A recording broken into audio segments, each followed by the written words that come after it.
समस्या है तो उसका हल मिलेगा, आज नहीं तो कल मिलेगा, और जितना गहरा खोदोगे गड्ढा उतना मीठा जल मिलेगा। तो आइए इसी के साथ अपन चालू करते हैं आज की शानदार क्लास का। और ये क्लास होने वाली उन चीज़ों से रिलेटेड जिसका फोबिया आपके मन में बैठा है।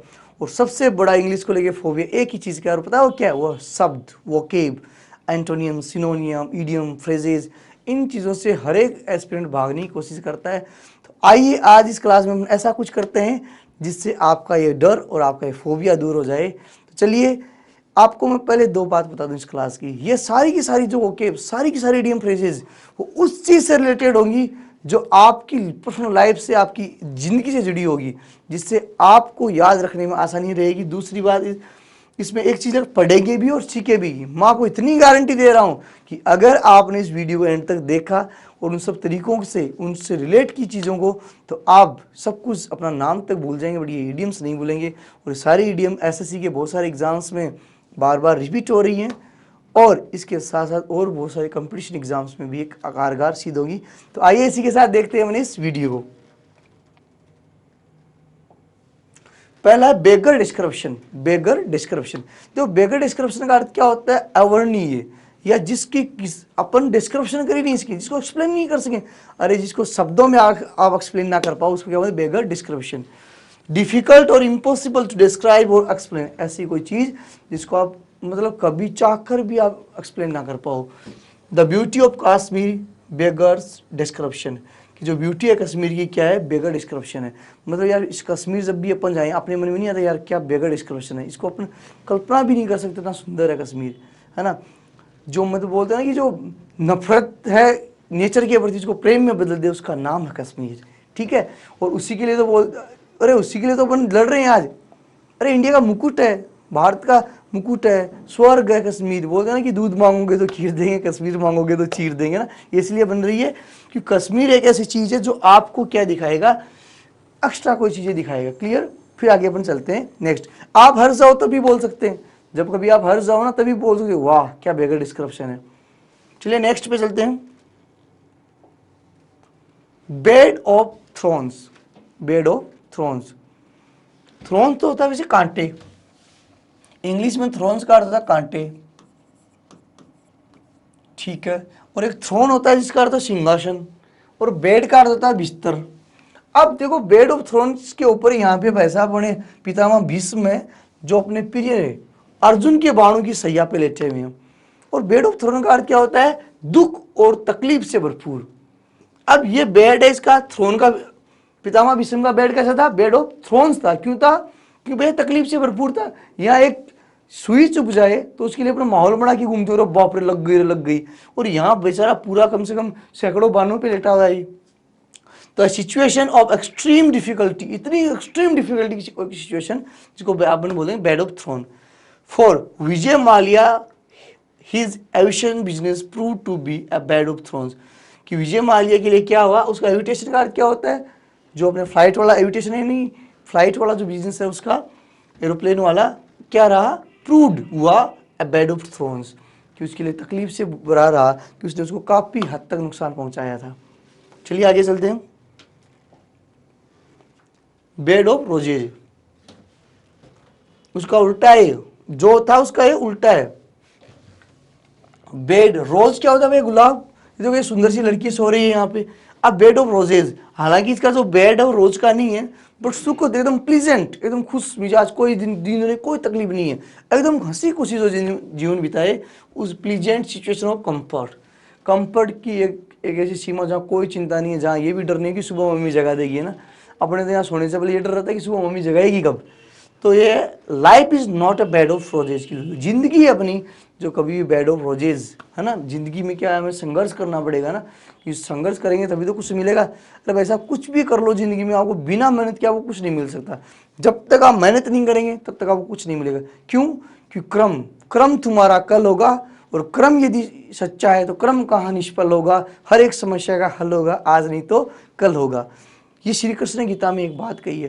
तो जितना कर्म करोगे, जितना आप जिंदगी में काम करोगे, वही आपको मिलेगा। तो जिंदगी का दूसरा नाम है संघर्ष, और संघर्ष का पहला और अंतिम नाम है सफलता। ठीक है, चलिए आगे नेक्स्ट चलते हैं। बेक एंड कॉल, आज्ञा में रहना। इसको देखो यहाँ पे मैंने एग्जाम्पल तो बॉस का दिया है, बट अगर अपन अपने पेरेंट्स की बात करें तो पेरेंट्स क्या करते हैं कि मेरा बेटा हमेशा मेरी बात माने, चाहे कैसा ही हो, मेरा निर्लज जो साल पढ़े नहीं पढ़े लेकिन मेरी बात हमेशा माने ना। तो इसका आज्ञा में रहना, ready to obey the order instantly, कि बोल दिया कि छोरा मुर्गो मुड़ जा, चाल भाई, उसने तुरंत छोरा पानी लिया, कुछ भी आपने बोला उसने तुरंत मान लिया, उसको अपन क्या बोलेंगे, बैक एंड कॉल। एग्जाम्पल देखो, तुषार एक्सपेक्ट हिज एम्प्लॉयज, कि तुषार अपने एम्प्लॉय को उम्मीद करता है, आशा करता है, to be at his beck and call round the clock, कि जैसे ही काम कहा तुषार चाहता है कि उसके एम्प्लॉय हैं, जो काम करने वाले लोग तुरंत के तुरंत कर दें, उसको हम बोलेंगे बैक एंड कॉल। एक इसी का भाई है, call it a day, call it a day. Call आ गया वर्ड इसलिए मैं बता देता हूँ, नीचे लिख देता हूँ, शायद इसमें दिखे नहीं आपको, कॉल इट ए डे, जिसका अर्थ होता है बाकी की बात कल करेंगे। मैंने क्या बोलते हैं, चल यार अब तो लेट हो रहा हूँ, बाकी कल करते हैं, it's enough for today, let's call it a day, मतलब आज इसके लिए इतना काफ़ी है, बाकी कल करते हैं ना। या अपन लास्ट में आपको मैं बोलूँगा ना, बीट होलो, मतलब आसानी से हरा देना, उस प्रकार से हराना जिस प्रकार, उस प्रकार से हराना जैसे कि आपके सामने उसको तुरंत के तुरंत हरा दे किसी भी चीज को, उसको बोले अरे उस प्रकार से हराना जिस प्रकार आप एसएससी को हराने वाले हो, उस प्रकार से हरा दे जैसे आप बैंक को हराने वाले हो। बोलते ना एग्जाम में खिलौना है तू खेल तो सही, अरे एग्जाम में खिलौना है तू खेल तो सही, और एसएससी तेरे कदमों में होगी तू मुसीबत को झेल तो सही। तो उसी प्रकार क्या है, बेट होलो मतलब काफी आसानी से, बड़े आसान तरीके से किसी को हरा देना, कि to defeat someone one easily and conveniently, किसी को आसानी से सुविधापूर्वक रूप से हराना। जैसे कई बार मूवी नहीं देखते आप, मूवी में देखते हो हीरो और हीरोइन जा रहे हैं और दोनों टकराए, दोनों की किताबें गिरी, किताबें गिरते हीरो तो लट्टू हो गया, है ना, वही तो है, उसने तुरंत उसको हरा ही दिया, चाहे दिल उसका, उसने अपना दिल हरा हो बट कुछ तो हरा हो। तो क्या example, India beat Pakistan, India ने पाकिस्तान को हराया कितने से, hollow in the recent match, अभी हाल ही में इंडिया ने क्या धज्जियां उड़ाई हैं पाकिस्तान की, आपको ही पता है। तो उसी प्रकार क्या अपन बोलेंगे, किसी को बड़ी आसान चुटकियों में हरा देना। चलिए आगे चलते हैं, बीट अबाउट द बुश, जो आप बचपन से करते आ रहे हैं, मतलब कोई भी चीज का सही जवाब ना देना, हर चीज को घुमा घुमा के इतना उसको गोल कर देना, समझ में नहीं आ रही कि बात चालू किधर से हो रही है।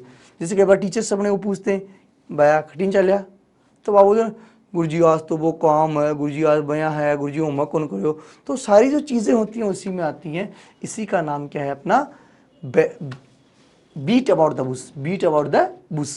इसका घुमा फिर आगे, to talk in a round about manner circumlocution. अब देखो दो भाई साहब, भाई ये बुश मान लो एक झाड़ी है ना, ये झाड़ी है, इसको भाई साहब दोनों काटने पे लगे हुए हैं, एक भाई जी इधर जमीन पिट रहा है, इधर जमीन पिट रहा है, तो कैसे झाड़ी कट जाएगी, मतलब काम करना ही नहीं जिससे काम होने वाला हो, उल्टा काम करना। मैं आपको गाड़ी स्टार्ट करो, चाबी दे रहा हूँ और आप चाबी को तो जेब में डाल रहे हो, पेचकस से लगे पड़े हो, कुछ ना कुछ तो खरीदूंगा। ठीक है, नेक्स्ट है, हाँ, instead of answering my question Riya began to beat about the bush, कि रिया है ना, अरे रिया अपने को छोड़ो, रिया चक्रवर्ती नहीं थी उस वाली, क्या नाम, सुशांत सिंह वाली, कि जब रिया को ईडी ने बुलाया तो रिया ने क्या किया, हर एक चीज को गोल गोल घुमा दिया, है ना। तो instead of answering his question Riya began to beat about the bushes, कि रिया ने उसके क्वेश्चन को गोल गोल घुमा दिया, किसी भी चीज को आंसर ना करना। ठीक है, चलते हैं next, beer the burn of, किसी भी चीज का परिणाम भुगतना। बोलते ना कि बेटा अगर तूने ऐसा किया है तो बियर द बर्न ऑफ, मतलब इस चीज का तुझे परिणाम भुगतना होगा। To bear the main part of something unpleasant, उस चीज का जैसे आपने कुछ कर दिया उसका मेन जो काम होगा उसको आप भुगते हैं, that's the bear the brunt. देखिए, black people continue to bear the brunt of racial violence. देखो जैसे कि हम बात करते हैं, अगर आज के टाइम में कुछ चीज़ें सुधरी हैं बाहर, बट कोई टाइम जब अगर बात करें 1847 की, 1847 की जो क्रांति हुआ करती थी, उससे जब गांधी जी थे, उस टाइम मैंने जो पढ़ा है आज तक के मेरे अनुभव से, मेरे ज्ञान से, उसमें मैंने ये पा रहा है कि बाहर विदेशों में जो काले लोग थे उनको बड़ी बुरी तरह से ट्रीट किया जाता था। और जब नेल्सन मंडेला थे, उन्होंने एक शायद एक आंदोलन करके इस चीज़ को दूर किया था, जो अपने साउथ अफ्रीका के प्रेसिडेंट थे उन्होंने इस चीज़ को दूर किया था, रेशियल डिस्क्रिमिनेशन को बोलते हैं ना, रंग भेद जो नीति थी उसको। तो क्या ब्लैक पीपल जो काले लोग हैं ना, वो क्या कर रहे हैं, कंटिन्यू टू, लगातार क्या कर रहे हैं, beer the burn of racial, इतना ज़्यादा उनको प्रताड़ित कर दिया काले होने के नाम पे कि उनको खुद अफसोस होने लगे कि यार हम यहाँ आए क्यों। तो क्योंकि आज भारत आज़ाद भी उस काले रंग के कारण ही हुआ है। गांधी जी सांवले हुआ करते थे, जब वो एक ट्रेन के डिब्बे में जा रहे थे तो उसको ट्रेन के डिब्बे से उतार दिया गया, फेंक दिया गया, ऐसा हमने कहीं पढ़ा है। तो उसी कारण उसी दिन गांधी जी ने ठानी थी कि आज तूने मुझे डिब्बे से निकाला है, मैं तुम्हें एक दिन पूरे भारत से निकाल फेंकूंगा। ठीक है, इसी के साथ चलते हैं। किसी भी चीज़ का परिणाम भुगतना। B in the driving seat, B in the driving seat. भैया एक बात बताओ, कभी गाड़ी चलाई है? अरे चलाई है क्या? जब आप गाड़ी चलाते हो तो आपको क्या करना पड़ता है? आपको पूरा ध्यान रखना पड़ता है कि इधर भी क्या हो रहा है, उधर क्या हो रहा है। तो ड्राइविंग सीट होती है बड़ी जिम्मेदारी वाली। तो be in the driving seat का अर्थ क्या हो गया? बहुत सारी जिम्मेदारी उठाना। To bear all responsibility, bear का अर्थ होता है भैया सहन करना। बियर आप जो समझ रहे हो वो नहीं है ना, आप बड़ी BWR होती है ना, तो बियर यानी सहन करना, किसी भी चीज को मतलब सहन कर लेना। ठीक है, अब example with the new CEO, जो न्यू CEO है, in the driver seat the company has turn profitable in just 2 years। कि जैसे नया CEO ने सारी जिम्मेदारी, जैसे अब ये जो लेडी है इन्होंने क्या कर रखा है, उन्होंने देखो ये लेडी के बच्चा भी है, इधर उधर का सारा काम। मतलब एक अपनी माँ को देखो यार, अभी दीपावली का समय है, उस समय पे आप लोगों ने क्या किया, आप सबकी छुट्टियां होंगी, आप घर पे बैठे हो, रेस्ट कर रहे हो, बट आपकी माँ ने क्या किया, आपकी माँ का काम डबल हो गया।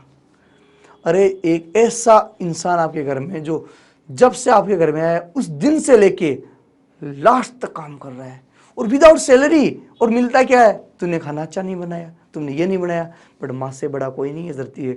बोलते हैं ना, नारी नर पे कल भी बारी थी, नारी नर पे आज भी बारी है, नर नारी का कल भी आभारी था और नर नारी का आज भी आभारी है। तो इन माताओं को सबको प्रणाम कि जो आज इतने कष्टों से अपने औलाद को पाल रहे हैं, इतने कष्टों से अपने औलाद को शिक्षा दे रहे हैं। और आपकी पहली गुरु आपकी माँ हुआ करती थी, जिसने आपको सारी चीज़ें सिखाई। उस एक पहले शब्द से लेके आज जहां आप जिस मुकाम पे हो, कहीं ना कहीं उसमें आपकी माँ का बहुत बड़ा रोल है। तो मदर्स डे को एक दिन माँ की DP मत लगाओ, अरे माँ की DP यहाँ लगाओ, यहाँ दिल में, ताकि माँ को भी लगे कि जिस बेटे के लिए मैंने इतना कुछ सहा है, आज वो कहीं ना कहीं किसी मुकाम पे है। आज अगर आप सक्सेस होते हो, आज आप सफल होते हो, आज आप नौकरी लगते हो, अरे आप तो पता नहीं कब खुश होगे, आपकी माँ सबसे पहले खुश होगी। और वो आपकी माँ के लिए जीवन का सबसे प्यारा अनुभव होगा जब आप वर्दी में अपने घर पे पहुंचोगे। और ये सपना पूरा सिर्फ आप कर सकते हैं, और उस सपने में साथ आपका हम देंगे, बस आप बने रहिए। ठीक है, तो किसी भी पूरी चीज की जिम्मेदारी उठाना कि I am the person who is in the driving seat of my family, जिस पूरी परिवार की जो जिम्मेदारी उठा रहा है उसको बोले be in the driving seat. चलो आगे चलते हैं। Next, born with silver spoon in one's mouth. Born with, born यानी जन्म लेना, सिल्वर स्पून के साथ, इन वंस माउथ, किसी के क्या बोलते हैं, किसी के भी बोलते हैं ना, किसी के भी जीवन के अंदर ऐसी चीज आना जब वो इंसान किसी ऐसे इतने पैसे वाले घर में पैदा हो जाए जब वो सोचे कि यार क्या शानदार रहा है।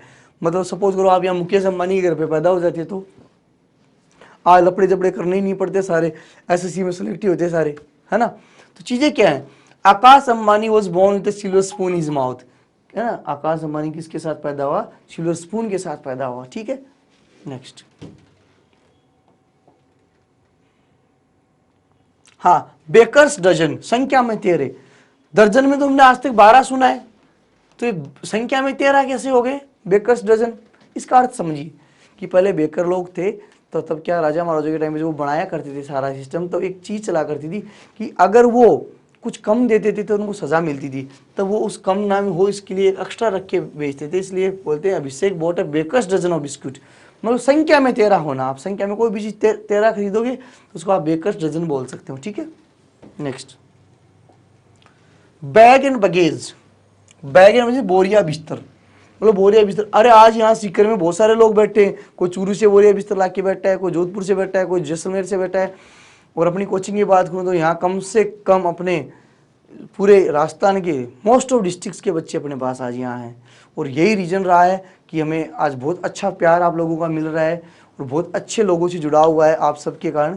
तो उसी को आप सारे यहाँ बोरिया बिस्तर लेके तो पहुँचे हो, बोरिया बिस्तर पूरा सामान सट्टा अपना लेके पहुँच जाना कहीं, है ना, विथ ऑल बिलोंगिंग्स। बिलोंगिंग्स का मतलब क्या होता है, सारा जो आपसे रिलेट करता है। और आपको याद हो तो अगर किसी ने नाउन पढ़ा है अपनी क्लास में, ऑफलाइन क्लास में, तो बिलोंगिंग्स एक ऐसी नाउन है, बिलोंगिंग एक ऐसी नाउन है जो हमेशा किसके साथ आता है, बिलोंगिंग किसके साथ आता है हमेशा, हमेशा एस के साथ आएगा।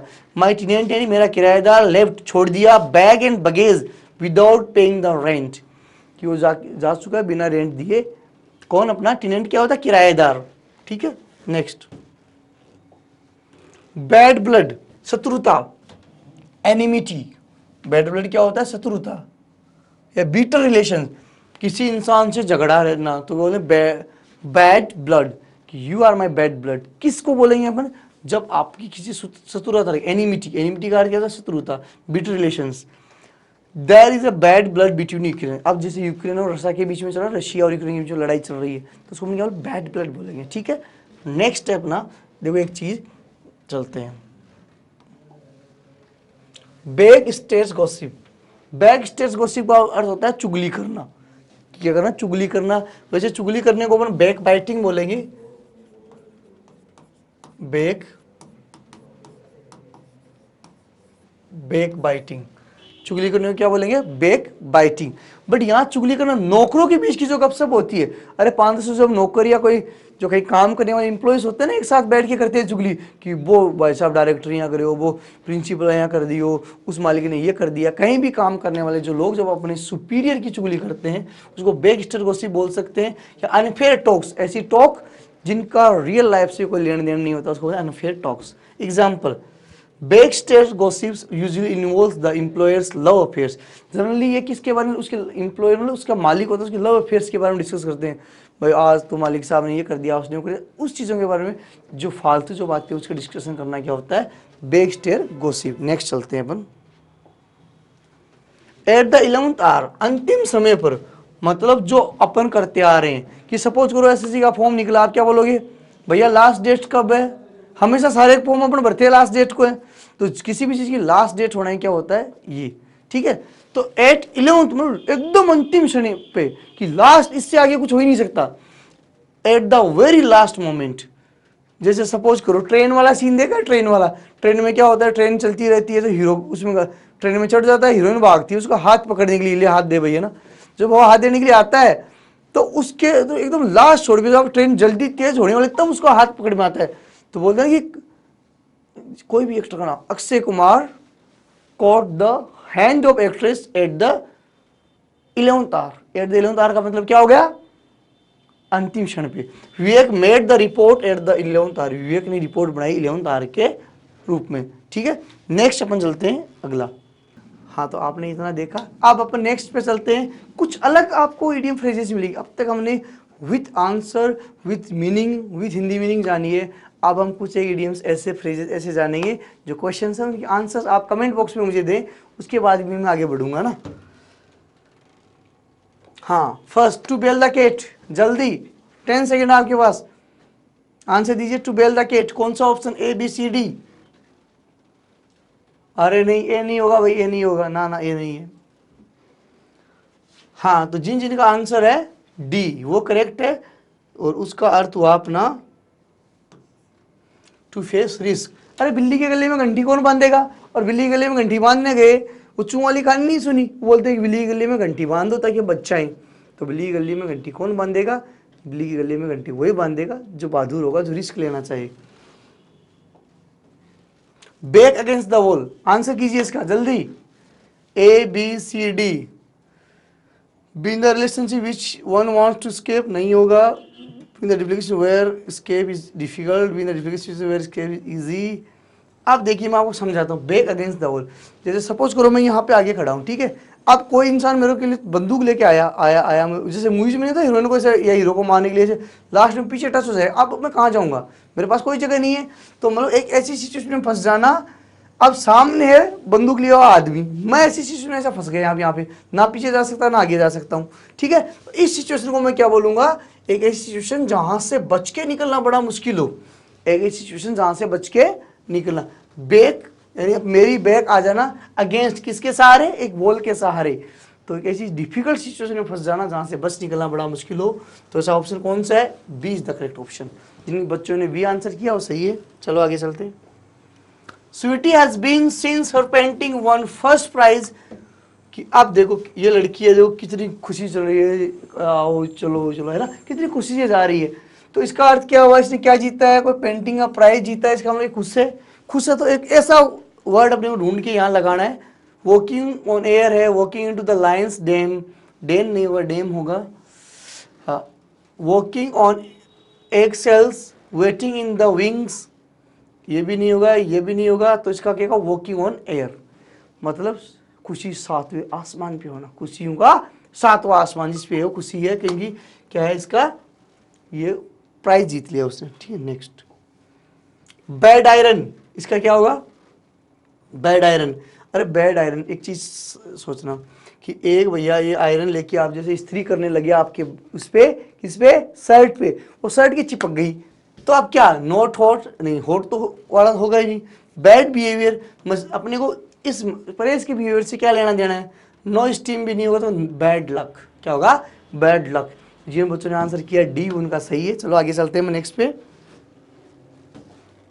Bye the skin of your teeth, by the skin of your teeth, इसमें confident of victory, determined to strike, just barely, kind towards the walk. अब देखो क्या है, by the skin of your teeth, आपके जो स्किन की teeth है बड़ी मुश्किल से थोड़ी बहुत दिखवा रही है, थोड़ी बड़ी मुश्किल से हो पा रहा है सिस्टम। इस फोटो में देख लो आप, है ना, कितना प्यारे दांत लगाए हैं ना, देखा, डर जाओ रात को दिख जाए तो ऐसे ना।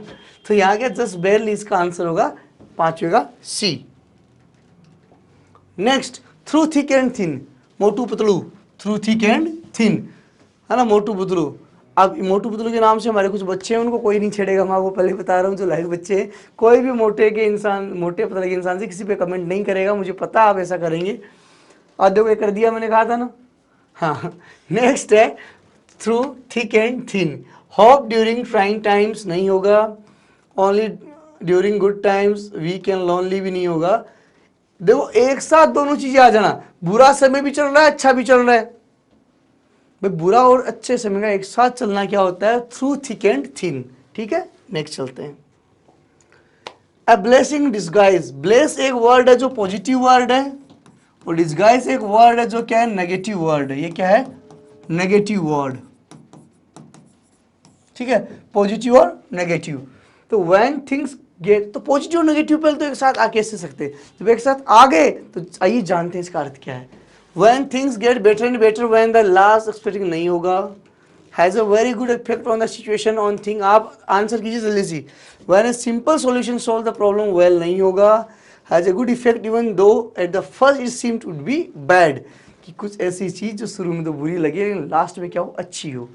जैसे आपको सुबह जल्दी उठना कितना बुरा लगता है, अरे बाप रे नहीं उठा जाएगा, सर्दियाँ और आ गई। और मोबाइल चलाना कितना अच्छा लगता है, इसका मतलब जो आपको बुरा लगता है वो आपके आगे जाके अच्छा हो सकता है, और जो अच्छा लगता है वो आगे जाके नुकसानदायक भी है। तो कोई ऐसी सिचुएशन जो स्टार्टिंग में तो बुरी लगे लेकिन बाद में अच्छी हो जाए। To be in two minds, अब देखो भाई साहब ये इसकी दिमाग है, इसके दिमाग को खोल रखा है, एक भाई जी इसको इधर खींच रहा है, इधर खींच रहा है। जैसे कई बार आपको चलता है ना कि अरे मैं एसएससी करूँ, मैं बैंक में जाऊँ, मैं क्या करूँ, मैं करूँ क्या, हूँ क्या मैं। ठीक है, वही है ये, है ना, कंपैरिजन करना, जैसे अपन करते हैं ये करूँ या वो करूँ।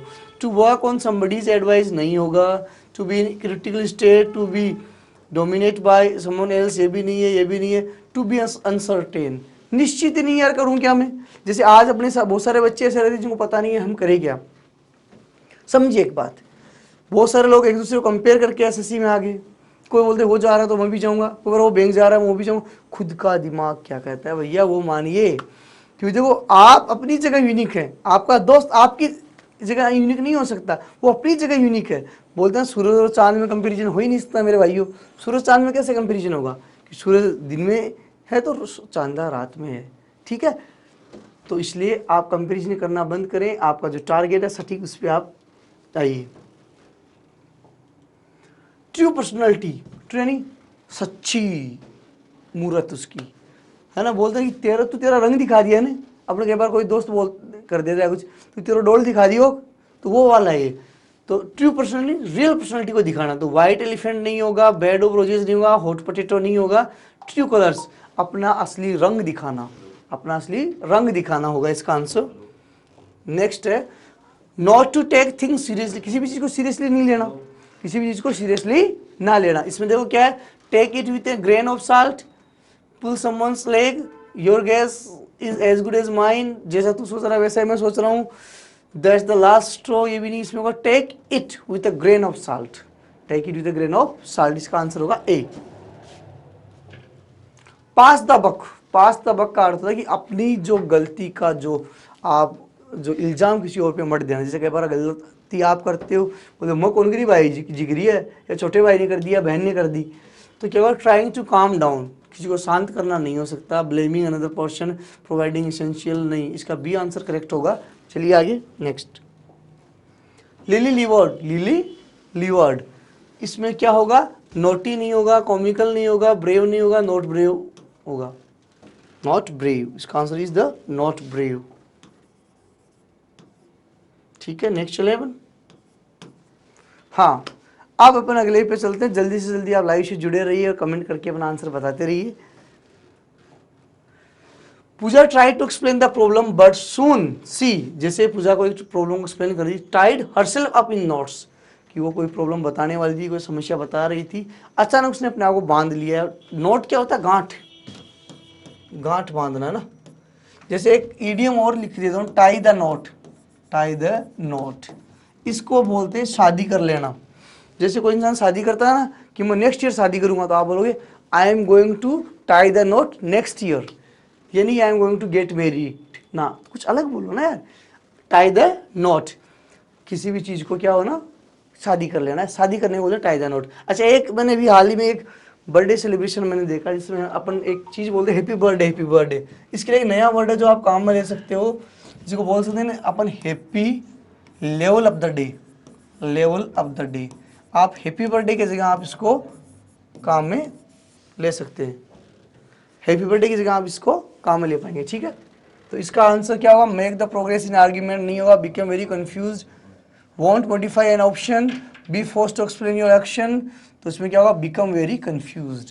कोई इंसान खुद आपको कुछ बताने वाला है और वो कंफ्यूज हो जाए, उसको क्या बोलेंगे अपन, ये tie herself in knots. Kick the bucket, बाल्टी को लात मारना, भाई साहब ये तो बाल्टी को लात मारते हुए जा रहे हैं, इसका क्या होगा, बी हैप्पी तो हो नहीं सकते, मुंह कैसे कर रखा उसने भाई का सा, तो ये बी हैप्पी तो होगा नहीं। बीमार आदमी है ना, बीमार आदमी कभी बकेट को लात मार ही नहीं सकता, ये भी नहीं होगा।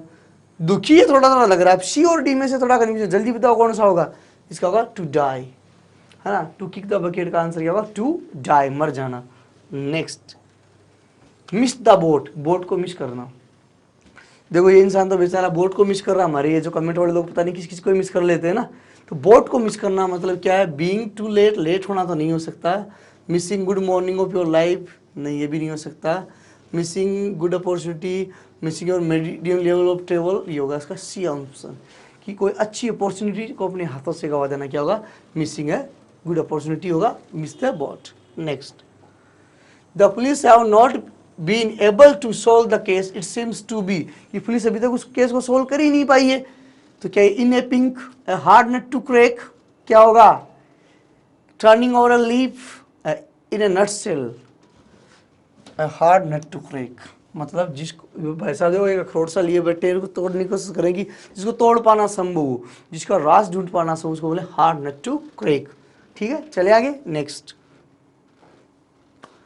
कंटेम्पलेशन, कंटेम्पलेशन का होता है कोई आदमी, जैसे भाई जी देखो सोचते सोचते इसके मुंह बाहर निकल आया, इतना सोच लिया इसलिए ना, हद से ज़्यादा सोचने के सेंस में आता है। कूलिंग वन सील्स नहीं होगा, बीटिंग द डस्ट नहीं होगा, गेटिंग इनटू हॉट वाटर नहीं होगा, च्यूइंग द कड, च्यूइंग द कड।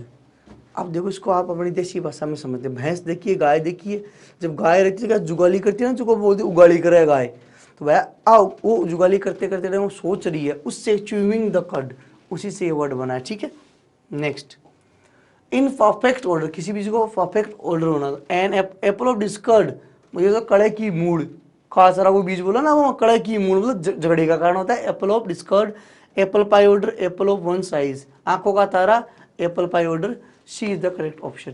क्लियर, चले आगे। Next, at cross purpose, at cross purpose का अर्थ क्या होता है, developing ideas, finishing ideas, blindly follow, disagreeing each other, इसका क्या होगा, जल्दी बोलिए।